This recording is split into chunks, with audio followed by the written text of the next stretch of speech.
I'm really happy with the turnout. People are still rolling in. Anyway, this meeting came about because I had started dialogue with CSC at the beginning of June requesting information on the relationship and sexuality curriculum, and they could not give me any transparent information. 2 days later, in that original email they said, I'm going to calm down now because this is a lot. So in that email they said, have you not received our information on the upcoming health course? And I said, no, I have not. 2 days later, they sent out some information of which I'm about to show you. Because we brought out this community meeting ourselves, it wasn't what I had intended originally. Originally, I had requested many times of the school to hold their own community meeting. I feel like this community consultation must be held more often than every 2 years, because this curriculum is so far-fetched compared to the curriculum we grew up with. And with new students coming into the school every single year, I feel like it's only fair to consult the community, especially with a sensitive topic such as this, and at very precious ages. So, we will begin here. Why are we here? CSC has ignored our many requests for clear information on what our children will be taught. And I also point blank asked, will you be included gender ideology and sexual orientation in your unit? To which they never responded. I wasn't happy with this, so then I decided to front up to the board within hours of finding out there was a board meeting on the 1st of August. And I put it to them again, can we please have a parent info night? And second of all, I believe we should have gender identity, sexual orientation removed from the curriculum because of, and I'm about to go through it now. Instead of listening to my many requests for parent information evenings, they decided to do a review of the curriculum and nothing else. Of course, that review of the curriculum came back with exactly the same results. They were very happy with the curriculum with no parental consultation. And so we begin from here. Is this normal procedure from a school and BOT? Why are they hiding? Now, we have since received some more clear information from the school on Friday. That was after I had invited them to this community meeting. I think they wanted to pacify the school community quite a lot. Like, we have this information, we don't need to come to the community meeting. I think they were trying to pacify everyone with that. That was a knee-jerk reaction after months of trying to get transparent information. We were sent on Friday a mass email stating, if you would like any further information on RSE curriculum, please email the school. I would say they must have had an influx of emails, because this Monday just passed, they then sent out another mass email providing video links that may be shown in the curriculum, and some handbooks, which I'm about to take you through as well. So that was great. That was June, July, almost all the way through August before I received anything. Now, at that board meeting that I showed up to, within an hour and a half, I told one person, there was 8 parents that arrived within an hour and a half, all stating the same viewpoint as myself. And we said if we had had any more notice on this BOT meeting, especially with what I'm about to bring up in this, then this meeting most likely would be held in the hall. However, since then, the school has sent out some information, not all of it is true and correct. Okay, so Oh, by the way, I had another email from the school to myself personally stating that Grant Dick and BOT will not be present at this meeting. That's their response to their invite. That is, again, not fantastic on their behalf. Someone told me that Grant happened to be flying out of the country, this is the principal, yesterday. How terribly convenient. I will still ask, is Principal Grant Dick here? Now I'm bringing these names up so everyone knows who is who and what place they have on the Board of Trustees, and so that they still have the opportunity to answer any questions that may be raised tonight. Is Deputy Principal Brendan Wallace here? Now, he should be standing in place of Principal Grant Dick, that is his position. Are there any members of the Board of Trustees here? We have Presiding Member Donald Kidd, Parent Reps Mark Bryan, Peter Hammond, Richard Crane, Tracy Ardendorf, Student Rep Ruby Anderson, Staff Rep Andrea Beggs. Not present. Terribly helpful. Are we going to accept that our children are currently sitting through a health curriculum that we have no clear material on? Now, I wrote some of these slides before finally we had some last minute information. So I stand by where I was at last week. No, I'm not happy with the no consultation with the community, and I won't stand for it.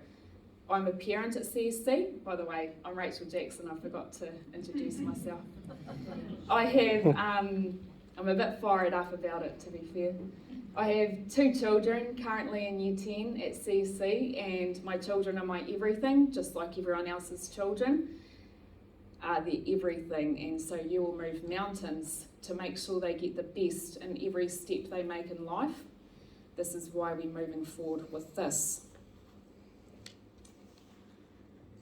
Right, so in our original health email for the curriculum, these 2 slides are what we were presented with upon the one link they provided us with. We have Hei Huarahi, the sexuality road, and again, Hei Huarahi, the sexuality road. One slide stating, write a list of facts that you can remember from last week. And I'm like, what facts? Where are your bullet points? Where are your topics? They didn't provide any topics. And least of all, did they provide me with my very specific request, is gender ideology and sexual orientation taught in your curriculum? So I thought that was, someone was feeling pretty lazy, or they were hiding something. So I'm going to take you through a wee crash course on some of this terminology. I think it's very important to understand what each of these words are, because if we don't understand it, how are we meant to understand what is being taught to our kids at school right from year 1, sometimes preschool? Gender ideology. This is classed as, according to Google, theory. So it's theory. It's not fact. This is being taught in a public school as fact. Internal sense of gender, gender identity, incompatible with sex assigned at birth, apparently. What is sexual orientation? Sexual attraction to persons of the opposite sex or gender, the same sex or gender, or to both sexes or more than one gender. It's relatively confusing, so I had to reread that to get that in my head. So it is basically sexual attraction. We move on to what is ideology. I think it's very important for us to remember and retain what ideology actually means. Ideology is a system of ideas and ideals, especially one which forms the basis of economic or political theory and policy. Now, to me, ideology remains on the fringe. You picture within the nucleus, realism, and then all around the outside of that nucleus is ideology and idealism. That includes culture, religion, ideology, all of that. Culture, religion, belief systems. And I'm not against any of those. It's what makes the world what it is. It's what challenges the system every now and again. I'm all about that. However, that realism bubble must be kept sanctified, and for it to remain sanctified in our public schools. Public schools are meant to be a mutual meeting place. If I wanted my children to go to an ideological school, where I know what ideology they will be taught, e.g. a Catholic school, I know that they will have to take a religious option until, say, year 11. But I know full well that I'm signing my children up for that. We are being kept in the dark with these public schools with this certain ideology. Not what I signed up for in a public school. We move on to what is the difference between sex and gender terminology. Sex is usually categorised as female or male. However, there is a variation in the biological attributes that comprise sex and how those attributes are expressed. Again, it's a little bit mind-scrambling. Gender refers to the socially constructed roles, behaviours, expressions and identities of girls, women, boys, men and gender diverse people. You'll notice that I'm highlighting a lot of these words. They're in repetitive form in orange. So apparently the world these days believes sex is genuinely just a discrepancy almost, if you want to put it like that, on your birth certificate, and that really they would have you believe gender is open for anyone to interpret how they feel like growing for a lifetime, basically. And by everyone keeping quiet about this, adults included, they are conforming, they are allowing themselves to be brainwashed, they are allowing themselves to forget how they were brought up, the beliefs and values and morals that their parents instilled upon them. And by being inclusive, we're forgetting this.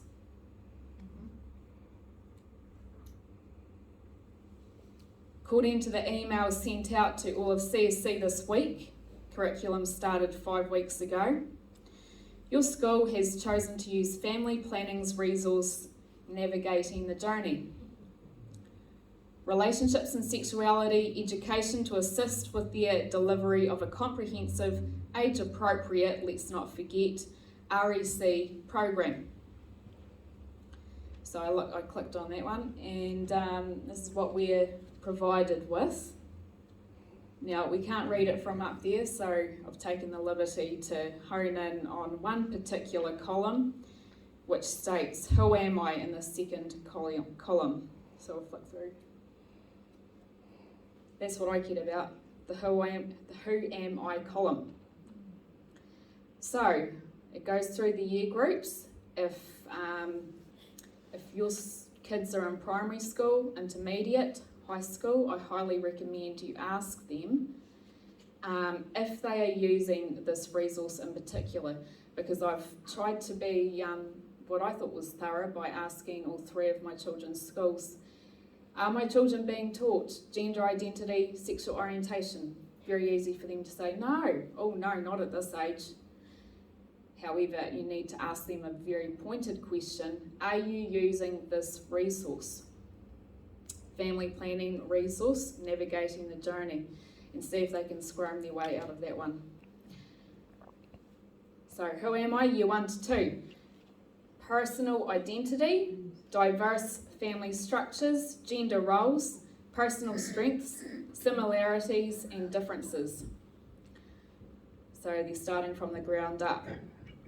Now, to kind of the untrained eye, you would think, oh, identity, it's good for we 5-year-old to know who they are. What's wrong with that? In actual fact, when you think about it, a 5-year-old, a 4-year-old, a 3-year-old, they're very sure of themselves. They know who they are. They know who their mum and dad is. It's almost the most sure part of life you'll ever be without questioning too much. You'll be questioning things like, you know, what's that butterfly called? Or something like that. Not, am I a girl? You know, the majority will be very sure of themselves, especially being brought up in a stable environment. Those were year 1s and 2s. They're looking into diverse family structures. There we go, their favourite word, diverse. Now I understand and I acknowledge there are many diverse family structures. You know, stepdads, stepmums, sometimes solo parents, you know, grandparents, they can live with their grandparents. Nothing wrong with looking up, you know, and exploring diverse family structures, but there is a reason why they're exploring this from year 1. Right, moving on. Year 3 to 4, it bulks up in year 3 to 4. Personal identity, similarities and differences, cultural heritage, personal strengths, whānau, diverse family structures, gender diversity, gender stereotypes and roles, being happy. Of course we want to be happy. I don't think we need to be taught to be happy at age, you know, 7 to 8. Gender stereotypes and roles. Now, I didn't think I needed to include that until the further I read into this. It's a very repetitive word, stereotype. And to break that down, they are, I would say, reading into that, they are to identify probably what their mum does for a job, what their dad does for a job, who does the dishes at home. You know, this is just me reading into it. Because I'm thinking, why do they need to learn this? So I'm starting to think, what would they be asked for gender stereotypes and roles? Does your mum wear dresses or does she prefer to wear pants? You know, questions like that. That's them already at a very young age exploring those stereotypes and roles. Year 5 to 6. Identity and uniqueness, influence of media, gender and gender stereotypes. Year 7 to 8, connecting views of relationships and sexuality to language, culture and identity, must be inclusive, must cover the whole holistic side of it. Rights and responsibilities, decision making, growth and development, gender stereotypes, yet again, gender, biological sex and sexual orientation, body image, discrimination. God forbid should we discriminate against ideology. That is up to us as parents to teach our children ideology. If they don't agree with that when they leave home, they can explore ideology for themselves. This is not up for schools to hide, keep a secret, batten down the hatches, not show up and be present.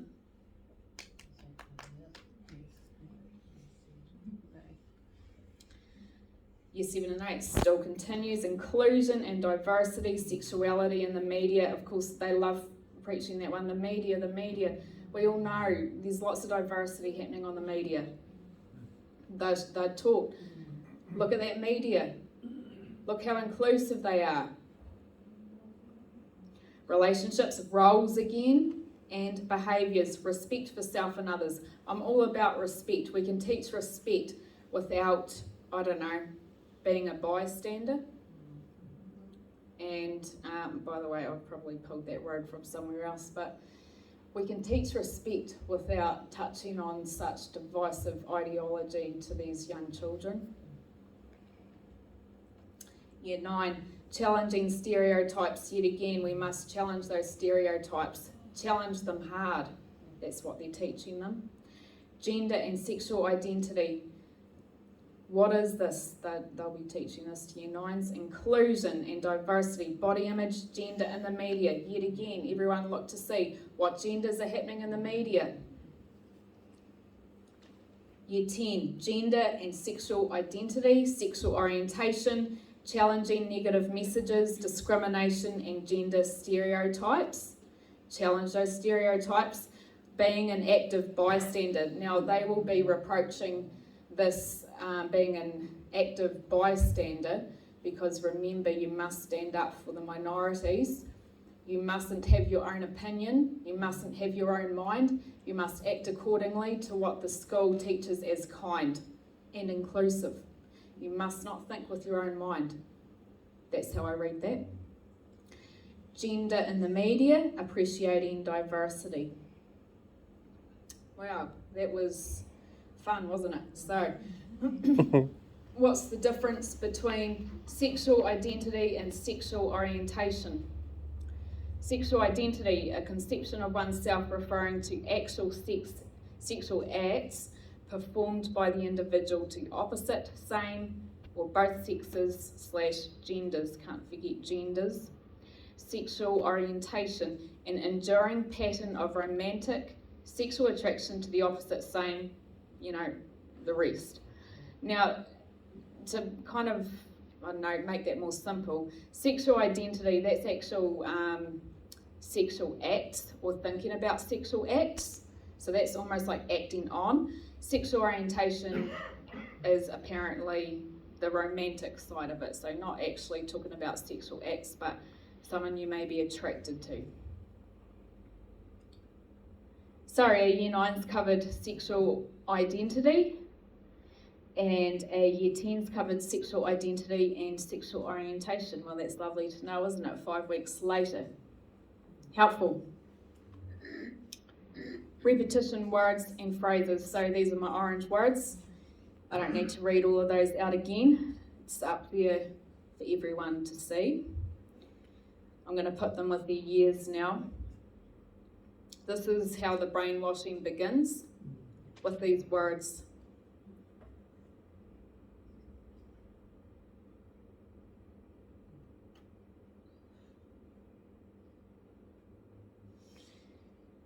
Wow.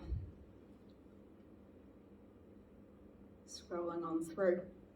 Yeah, so what are gender stereotypes / roles? We aren't in the 1950s anymore, so why do they care? It's not up for the school to ask, what is your mum like wearing? What does dad do for a job? Who does the dishes in your house? Do you help your mum? Does anyone else help your mum? Or do the boys work outside on the farm? Things like, I can only imagine what kind of questions and how they're asking this. So I have a wee story that my friend told me today, that she heard from someone in Southland. Their teenage daughter came home crying very recently in the last few weeks. They were like, what's wrong? And she said, they made me go to the school counsellor today, and my teacher asked me if I think I may be part boy, and because I have so many friends that are boys and not many girlfriends, she'd kind of recognised that in class.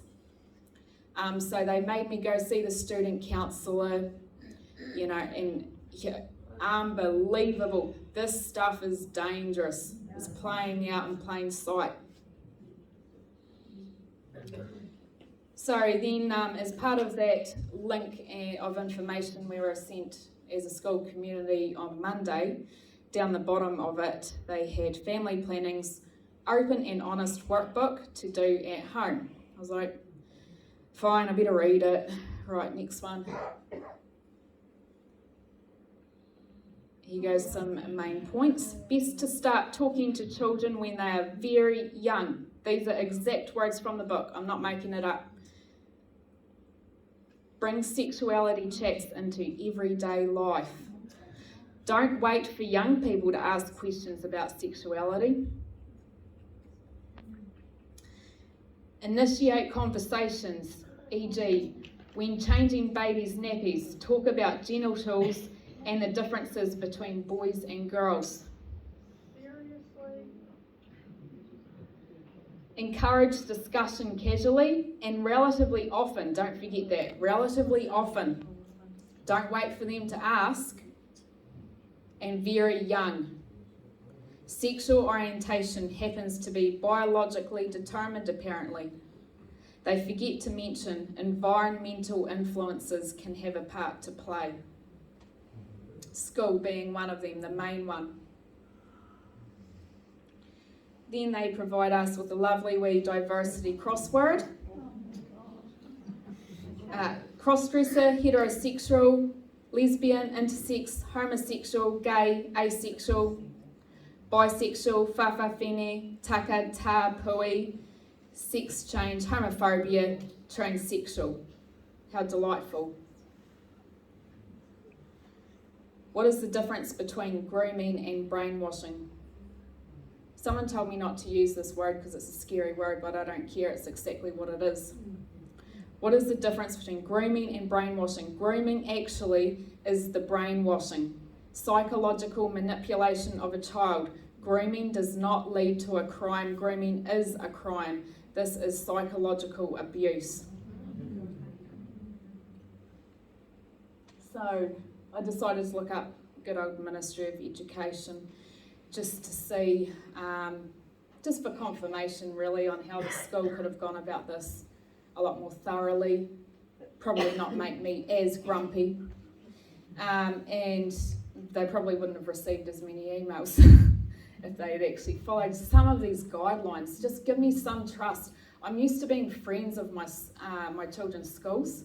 I'm used to trusting them. I'm used to having a really good relationship with principals. You know, I'm used to all of that, and I hate not having a good relationship with my children's school. Anyway, what do we have here? So basically, I've got to make sure I can zoom in on this. Here we go. Right. A whole school approach, that's what they recommend. They basically are stating for a successful delivery of RSE curriculum, they needed to consult with the community, have good communication, and all of that to be, you know, holistic and communicative. None of which they abided by. So, yeah, there's that. That's my wee note. Right. Feel free to look that up for yourselves. Ministry of Social Development. I found this. This is dated on the 11th of January 2017. The use of the Inside Out resource is at the discretion of schools, along with their communities, to decide how sexuality education is delivered to students. Now that's not 100% correct. I wouldn't take that very literally. I used to think that with the consultation with the community, they could just gut this whole stuff out. They can't, it's much bigger than that. Meetings like this need to be held up and down the country. Conversations need to be had. Yeah, just take it a lot further. Don't just be standing there all quiet and being inclusive. And challenge your schools. Ask them every single question you have. Email the Ministry of Education yourself. Ministry of Education, the formation of young people's sexual and gender identities is viewed as an ongoing lifelong process. Now that's very interesting. They just contradicted themselves. The very beginning they told me that it was biologically determined. Now all of a sudden it's an ongoing lifelong process. Maybe because this was taught from year one, this ongoing lifelong process. Political theory, ideas, propaganda is an environmental influence.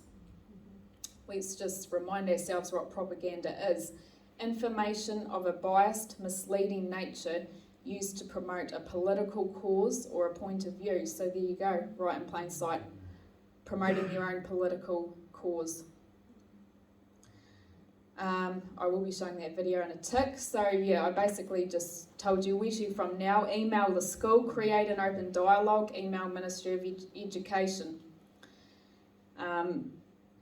If the Ministry of Education get enough submissions against this education from up and down the country. There is hope for our children in the future.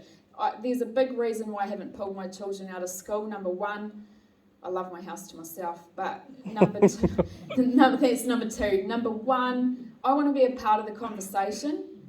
We have to be active. Without parents, there's no schools. Without children, there's no schools. You know, we're not just going to sit here and wonder what's going to happen years from now. Hell no, I don't want to see what that future looks like. I want to be a part of the solution, just like everyone else can be. So basically, in summary, silence is consent.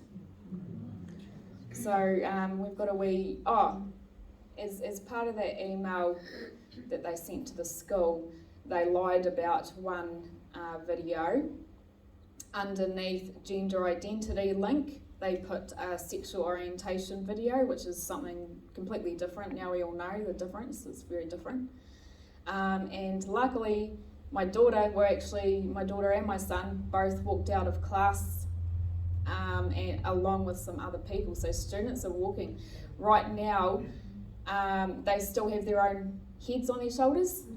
They still have their own intuition. They're listening to that intuition. They're laughing at it. They think it's weird. So I encourage, that to be, not too ongoing. Otherwise, they're going to stop questioning it. They're going to take it as normal. They're going to sit there and be good students and listen to the whole lot. By the way, I also make this fight because they're old enough to think, what? Really? I am a boy. They're old enough to do that, but we year ones, year twos, everything your teacher says is real.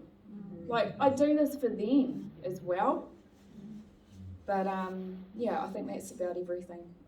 We're going to play that true and correct video that they showed in that class in year 10 that my daughter very smartly managed to ask the teacher for a link of. So here we go.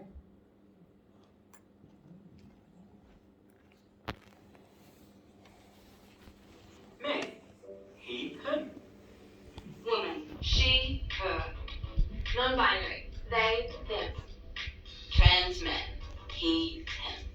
Trans woman, she, her. Gender queer, they, them, or any others. Alright, it's time to cut the cake. Let's find out if our baby's going to be a boy or a girl.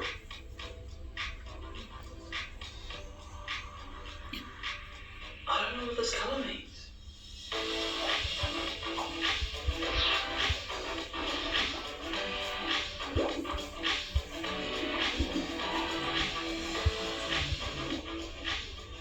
This might blow your mind, but sex and gender are two different things. I know, mind blown.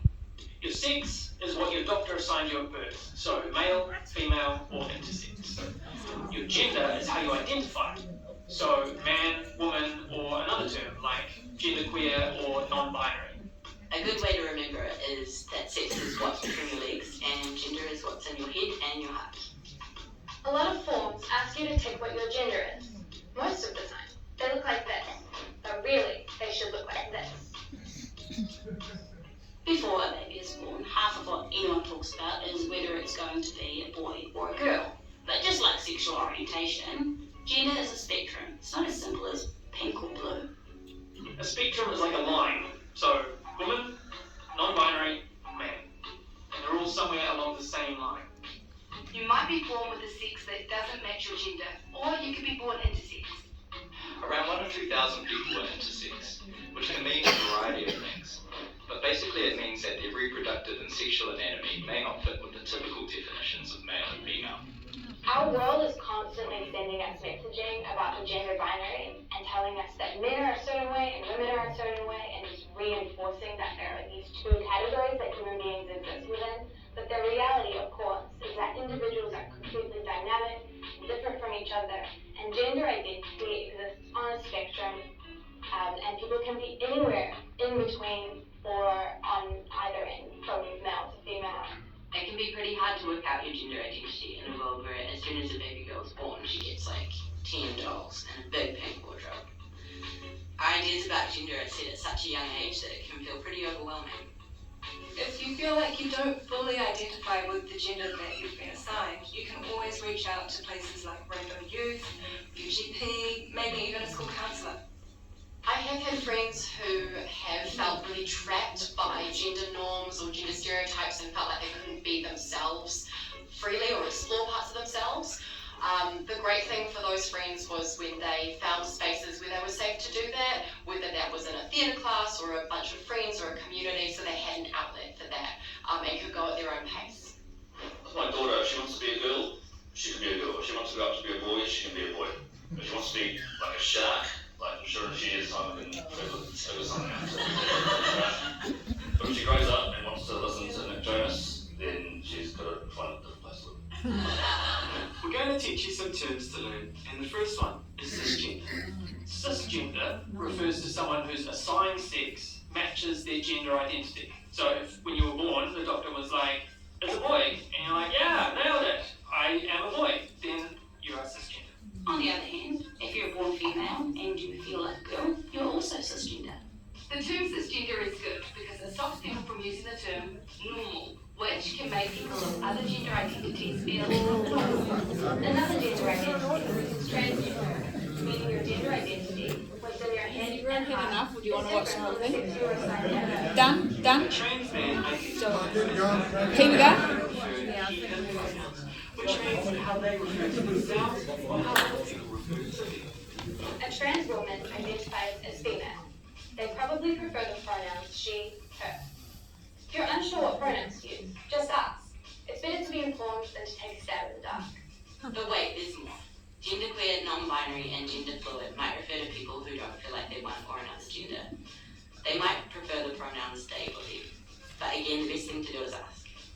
By age 3, people generally have a really good sense of their gender. It's really important to respect and recognise other people's gender because it makes up a really large part of who they are. I think the main piece of advice I would give is to just go really easy on yourself. You don't have to have all the answers straight away, and identity takes ages to unravel, so yeah, just be nice to yourself. So sometimes you might want to ask a trans person about who they used to be, what their name was, and it's kind of a little bit very rude. If a trans person wants to share their journey with you, that's great, but it's their choice. Someone who is trans may take hormones or have surgery so that their body matches their identity. But all of these steps are optional because nothing's compulsory when you identify as trans. Whether somebody has had surgery or not is, guess what? Their business, not yours.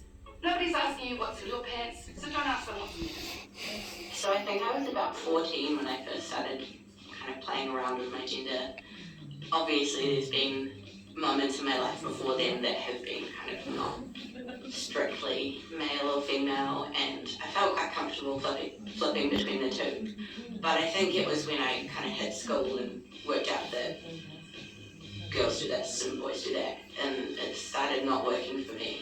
So I think God bless the internet is all I'm going to say, because that really gave me the resources and the curiosity to go and look at what's out there, and that gave me a lot of strength to pursue finding out who I really am. Our Pacific neighbours also have gender identities that are unique to them. Whawhawhine from Samoa, Whakaleiti or Leiti from Tonga, Whakasalewalewa from Fiji, and Akawaine from the Cook Islands. Some of them have similarities to trans identities, but they're not necessarily the same. Right, so you've got your assigned sex and your gender identity, but there is also another piece of this puzzle, which is your gender presentation. The way you express your gender to the world isn't always the same. You should be able to wear whatever you like. So the way you present yourself to the world doesn't have to follow any rules, except that you can't walk around naked because that is illegal. The way that you express your gender to the world, like, it's never going to be the same. Like, people should literally be able to wear what they want, except for Crocs. Like, never wear Crocs. Except, get out. People can dress a whole bunch of different ways, which is great. But if you get confused about what pronouns to use, again, just ask.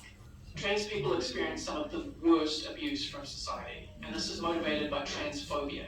Transphobia can be lots of different things. But two examples include intentionally using the wrong pronoun or doing what we call dead naming. Dead naming means calling someone the name that they had before they transitioned. Don't do it. If they still wanted to be called that, it would still be their name. It's called dead naming because that name is dead. Rest in peace name, may we never speak of you again. So if you identify as transgender and you're experiencing transphobia, you can reach out to a trusted adult or get in touch with Rainbow Youth, or in extreme cases, the police. Having an organisation like Rainbow Youth is so awesome because it means that young people who are coming from these situations where they might not feel accepted or they might be confused can come and meet other people going through similar things and find an environment where they can be accepted and free to express and learn about themselves and their sexuality and gender, which is awesome. Alright, that was a lot of information. You might want to watch the episode again. Can I eat the non-binary cake now?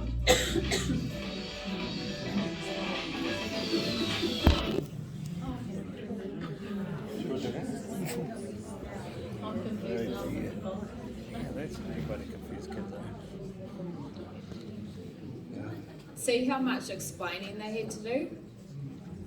Like, they had to explain that a lot to kids that usually know a lot more about modern stuff than what their parents. They had to do a lot of explaining to explain something that's very not normal.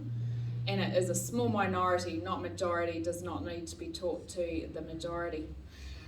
Last wee final little bit was, okay, so another wee video on there which I'm not going to show because I believe it is child pornography, which I'm not about to show in this room. That's how bad it is. It's called the Daily Motions video, Year 10, an everyday miracle. It starts off with these naked adults in the trees in a line together, and it's meant to be a biology video. But they're all fully naked. And then it migrates into children, probably aged, 10 to 12, all fully naked, boys and girls standing together. And we've got to look at that for a biology video. Very, very abnormal. It's sexualising children. There's no way in heck I would let my kids go into that video for a documentary. It's just weird. They're trying to normalise it. So basically, keep sexual health and biology in. I've got nothing wrong with that. But take sexualisation out, sexualisation of our children. And another final wee note, the ramifications if the kids take this advice seriously from these school counsellors or, counsellors outside of school. And they are put on puberty blockers. Now these wee consent forms, they're very basic. I've looked at them. It doesn't take much. But anyway, these puberty blockers, they say in the fine print, apparently no irreversible effects.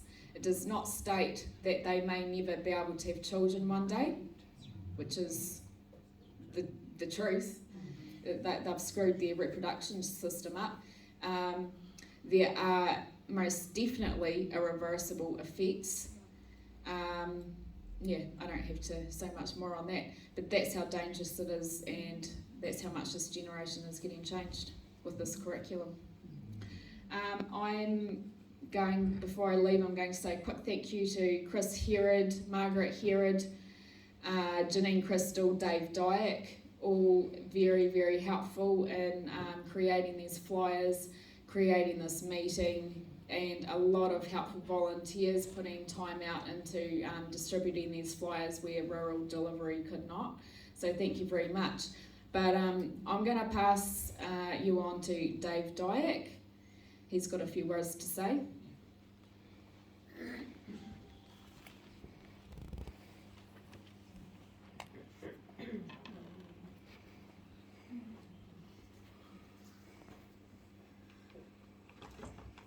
Evening all.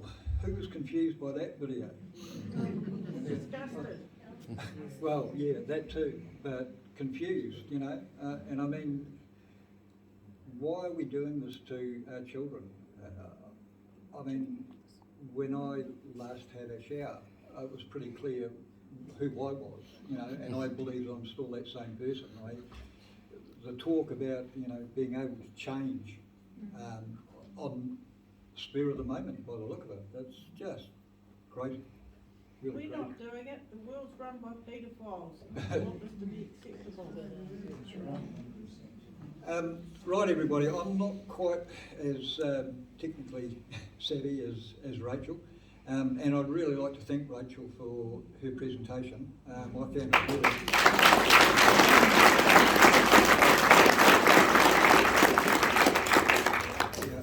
I found it really enlightening, and interestingly, it kind of dovetails into what I'd like to talk about. And until half an hour ago, or just before the meeting, I hadn't met Rachel before. We haven't collaborated on what the two of us are doing tonight really in any way, shape or form. We've had a couple of quick phone conversations and that was it. But anyway, before I go any further, I better get this straight. So my name's Dave Dyke and I live out at Reedy Plains. For those that don't know me, last year I was elected to the Reedy Community Board. So I suppose I should thank the people, I think, who elected me. But look, at this point, I must state very clearly that what I speak about tonight are not the views or the position of the Reedy Community Board, or those of the SDC, the Southern District Council, that is our board's parent council. My personal views only, and as a member of the community, somebody who resides in the Reedy ward of the Southern District. So we're all here tonight in the best interests of the children, CSC in particular, but across the board, I think. My interest too, and my heart is with the wider district community. Some here like me will no longer have children at school, but in the past my wife and I had 4 children attend various schools in Southland, and fortunately I was one of those parents that was able to get involved a little bit and in their schooling, and was a Board of Trustee member over 10 years across 2 schools. So I do have some understanding in how things function behind the scenes in New Zealand education.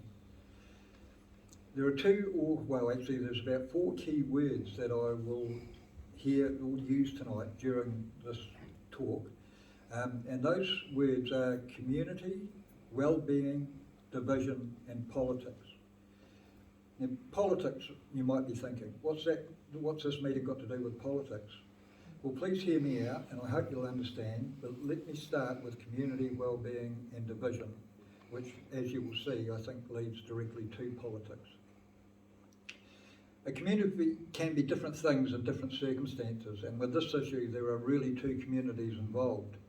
There is the school itself as a community with the children's parents, board of trustees, staff, etc. And there's also the wider community, i.e. the people like me who live in it but with no direct connection to the school. But because I don't have a direct connection, that doesn't mean I don't have an interest or concern in how it functions, or for the school community's well-being, because it is, after all, also a part of the wider community. And those communities, particularly small rural communities, look out for one another. It's just what we do.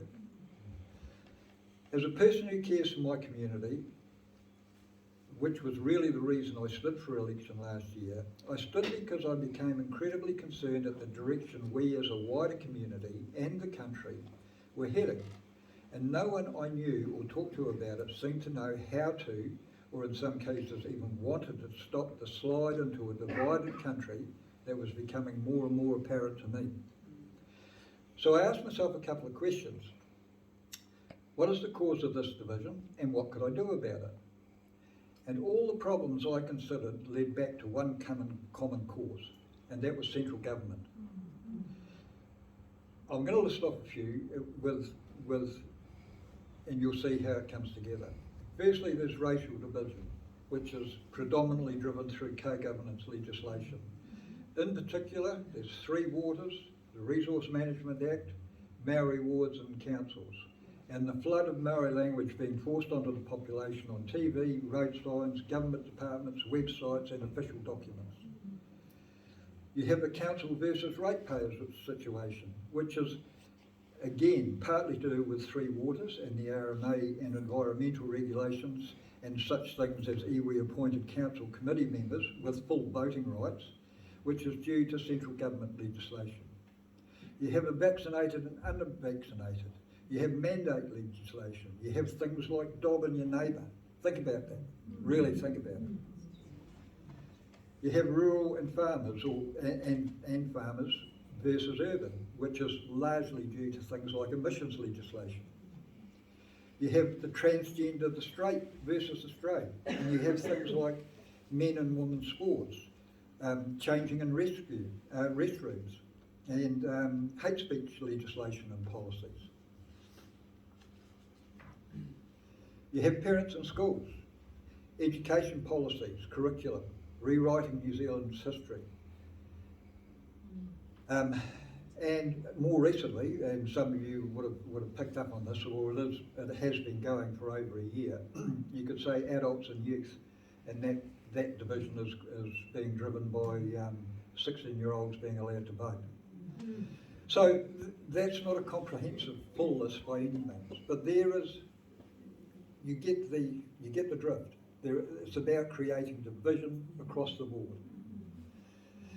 Now, at this point, I did actually have some old school traditional overheads, but the hall's too advanced for those.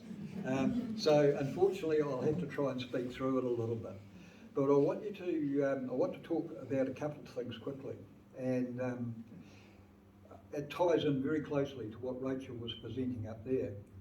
There is do people know what an NGO is? It stands for, officially a non-government organisation. So most non-government organisations tend to be either incorporated societies or registered charities. And when the word charity comes to mind, I tend to think of things like Save the Children, the Red Cross, but these days the scope is really quite wide as to who can be a charity. One organisation is called Inside Out, and it's amazing. I have a really good friend who often uses the phrase, when you're looking to do research and you think something's a little bit suspicious, follow the money. And following the money is really interesting, particularly with regards to Inside Out. Now, this is an organisation that's been in existence for about 10 years. And their description is they're a national charity based in Wellington. Our vision is for all rainbow young people in Aotearoa to have a sense of safety and belonging in their schools and communities. We work with youth, whānau, schools, government agencies and other organisations to achieve this. Now, that's all very noble. I mean, I don't think anybody can argue that is, sounds or seems suspicious. However, when you start to follow the money and look at things like their annual reports, which are freely available, I didn't get this information through the Official Information Act, it's all up there, available for the public. They're an organisation whose revenue from providing goods and services up to the 31st of March 2021 was just over $320,000. For the following year, their revenue was $1,090,000. Now, I think if anybody here was in business, you'd start to be thinking, wow, I'm onto a winner here. I've picked the right thing. Interestingly, over the approximate 10 years that they've been in existence, their first balance sheet was somewhere around about $6,000, which was from donations. Looking a little bit further as to where the money actually came from, they say that they get their funds from a variety of sources, things like speaking fees, grants, education, rental income. They've got property, well, they're doing all right. And t-shirts even, $287 from t-shirts. Wow, that makes a big dent in over $1 million, doesn't it? But for the year to June 2022, they received grants from three sources, which were the main contributors. One was government grants, $558,500. One was grants received, which doesn't define who gave them the money, $321,000. And education, again, it's unclear about what that actually means, but that was over 160,000. When you go further into their statements, which is on their website, they acknowledge that grants were received from Health New Zealand, the Ministry of Youth and Development, another Maori name which I won't go down the track of, which is to do with rainbow violence prevention. They also received across different areas lots of money from COGS, which is the Community Grants Organisation, whatever. And they had some reasonable donations from the likes of the Tyndall Foundation, all the traditional ones, the Tyndall Foundation, Wellington City Council Social and Recreation, Wellington Community Trust, places, lotteries, places like that. But there's very little there about where that government money is coming from. And I think the clue is in a news release that they put out in April 2022, where they're proud to release 3 new resources produced with support of the Ministry of Education. Each focus on a different aspect of supporting young people with diverse sexualities, genders, variations and sex characteristics to be themselves in schools. Now, I'm not going to read everything out, that would be terribly boring, but I'm going to try and point out a couple of things from their own information, which is freely available. They have essentially, with regards to Ministry of Education funding, they have a contract with the Ministry of Education to create resources for the education curriculum. And they have a page which is about 4 schools, rainbow inclusive curriculum ideas. And they cover all aspects of the curriculum: English, social sciences, language learning, the arts, health and physical education, maths, science and technology. What you are seeing, and going back to what Rachel presented, is that the transgender ideology is being integrated completely into the curriculum from not only year 1 right through to the end of it, but across the board in every aspect of the education. To give you just a quick example on the maths, science and technology curriculum, they've got 3 bullet points. And this is, as I say, it's ideas for how teachers can include their ideology into the curriculum. So you discuss the spectrum of sex and variations of sexual characteristics in sciences, especially biology. Use examples not based on gender stereotypes, that word again, Rachel. E.g., instead of asking, are boys' bags heavier than girls' bags, could you ask an investigative question that is unrelated to gender? Use gender-neutral language and include the same gender relationships, in problem-based learning examples. And a key word in that last bullet point is about language. And again, going back to what Rachel was saying, this thing about language, it is being essentially hijacked, in my view, by this small group that has an enormous amount of power currently across the country. Not only this country, all Western democracies in particular, but wider than that. And that's one of the reasons why I personally will refuse to buy into the pronoun thing that people use.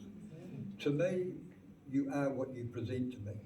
If I call you a girl or a boy, then that's what you look like to me. I'm not going to change my language to suit what's going on in your head. That is imagination. And using pronouns is imagination, as far as I'm concerned. Rachel talked too about ideology, and that is exactly what this is. It's cult-like in the way that they present and conduct themselves. And with it, they use words like if I don't use your pronouns. I'm genocidal. What? You know, where's all the dead bodies? I'm killing people, you know? It's incredible. So I'll move on back now. Oh, one other thing that I thought was really well worth important. Who has heard of Rose or Rosemary Hipkins?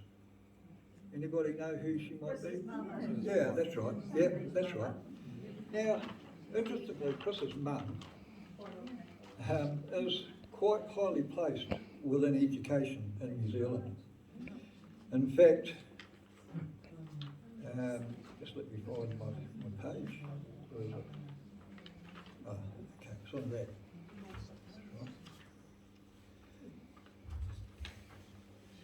Rosemary Hipkins, mother of our Prime Minister, who in 2019 was made a member of the Order of Merit for Services to Science Education.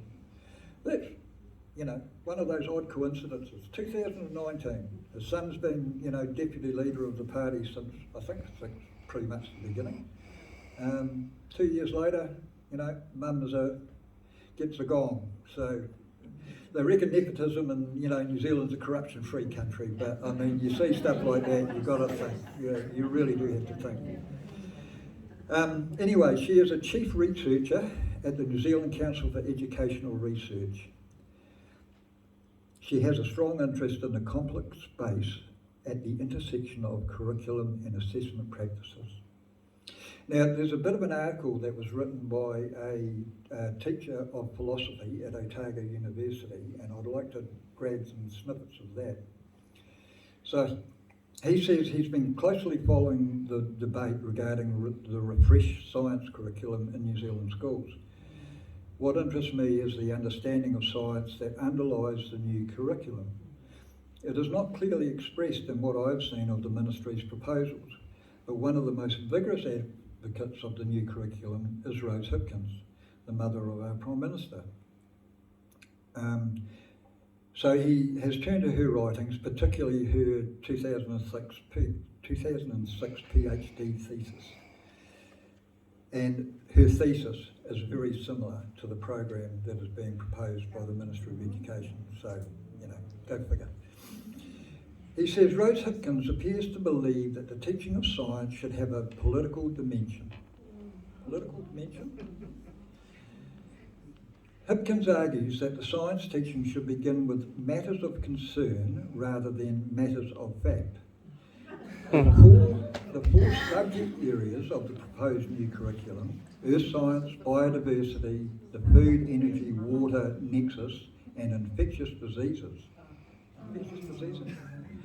Anyway, are matters of concern. A traditional approach to science teaching would begin with matters of fact and leave matters of concern for discussion outside the science classroom. With regard to climate change, for instance, it would help students to understand the science that studies the climate while setting aside the question, what should we do about it? But if science teachers start with the matters of concern, they will be faced immediately with ethical and political judgments, a consequence that Hipkins seems to welcome. And it goes on to say,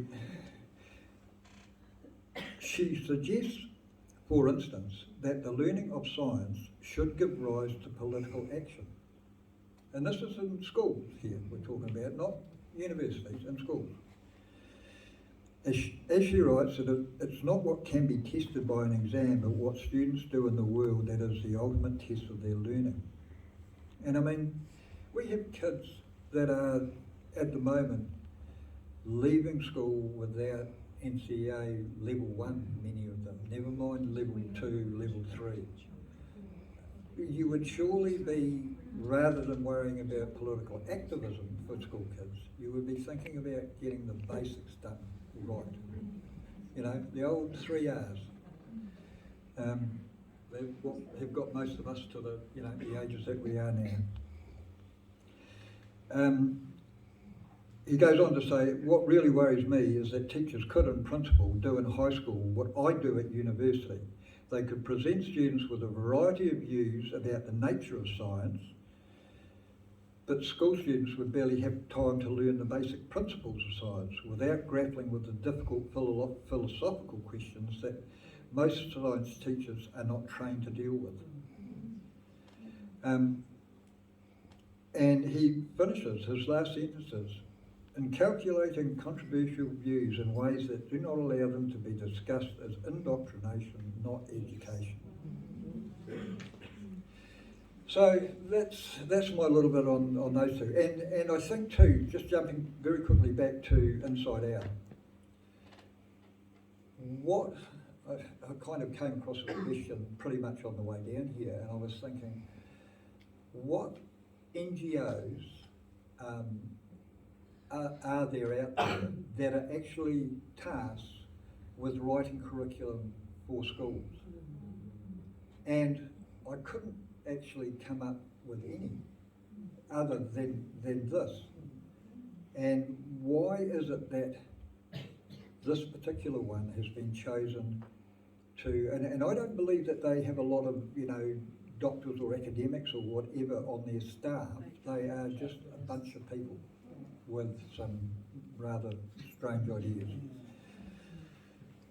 Anyway, so as you can see, all of that division I mentioned previously leads me back to one villain. And you know who she is. She proclaimed she was the one source of truth.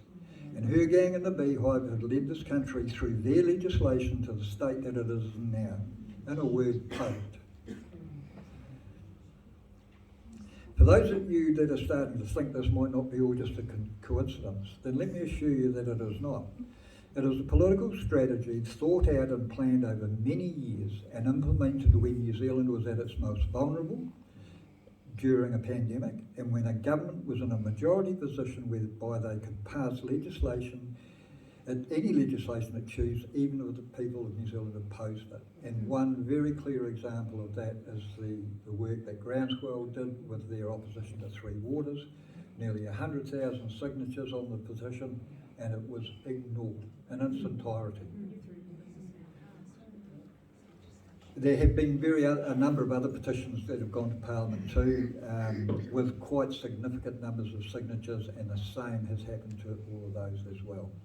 I don't know if any of you have taken any time to look at some of the, what are they called, select committees, which normally come along with particularly controversial pieces of legislation, and to watch some of the politicians, particularly the ones that have been in government for the last 60 years more or less. It's just, it's worse than, they're worse than kids, they really are. So I'm thinking about all of this stuff. I wonder what I could do and why people weren't saying no or just stop it. And I reached the conclusion that even though most of us could see what was happening, we had been largely beaten into submission by 3 years of continual government overreach and sustained propaganda from that one source of truth. To even be bothered speaking up, and most of us just wanted to get back to normality. Worse than that, those in political opposition to the government were just weak cowards, in my view, who supported the government and said nothing and were not even really fit to be called opposition. I realised then that I had no control over what other people thought or might do, but that I could do something myself and others and stand for election to put me in a position where I could start to say no and push back on their behalf.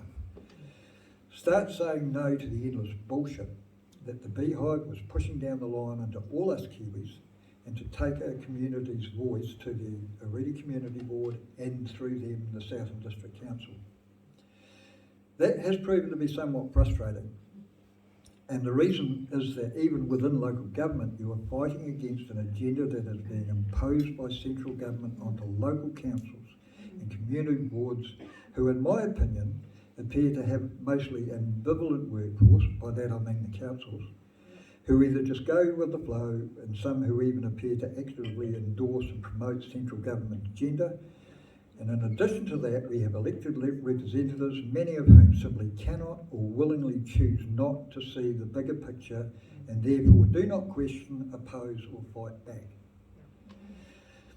So what I'm saying here, folks, is that I see this as an opportunity for you to start fighting back.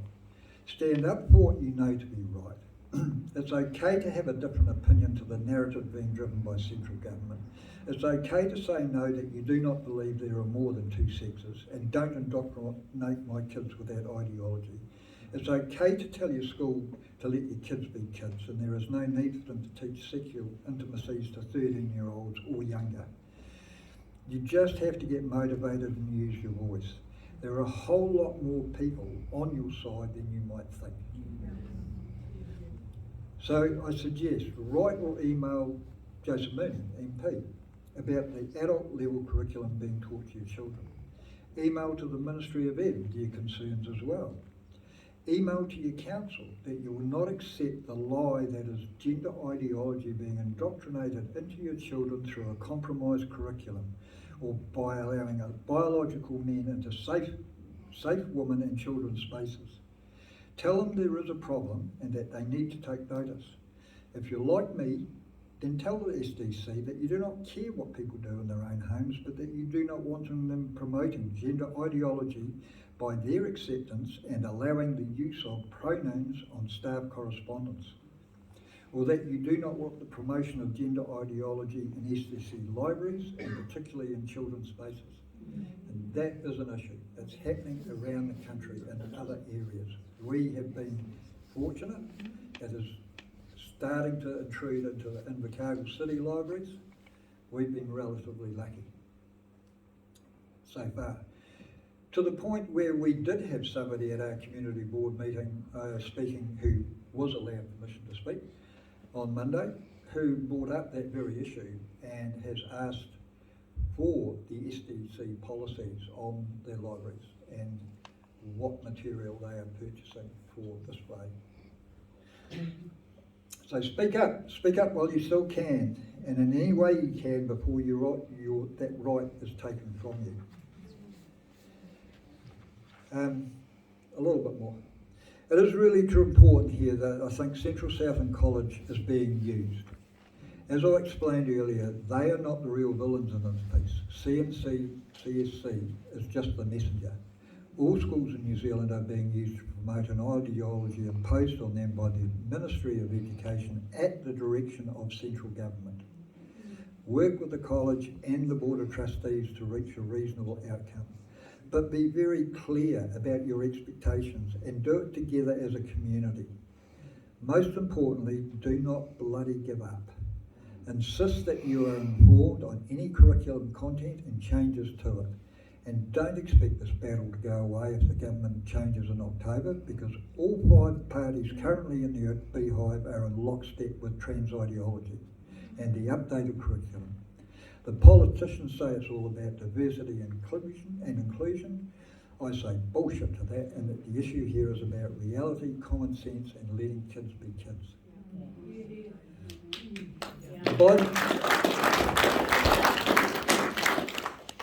Just by the way, Rachel, who called this meeting tonight, was asked formally to speak about this issue to the Redi Community Board on Monday night last.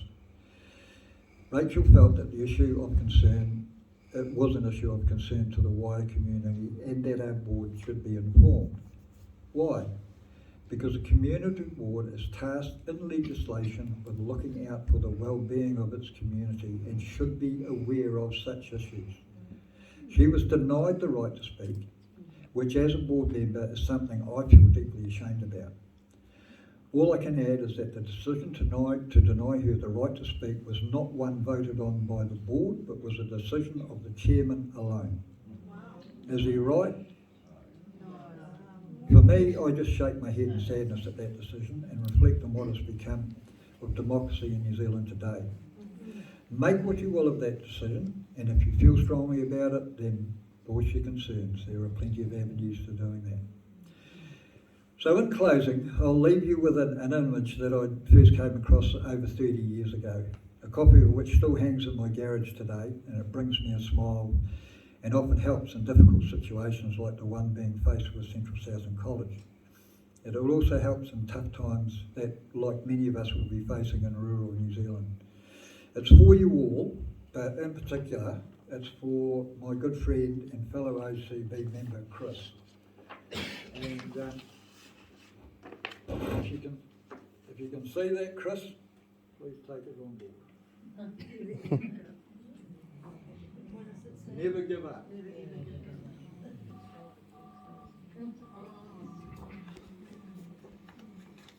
Well, yeah, that's me.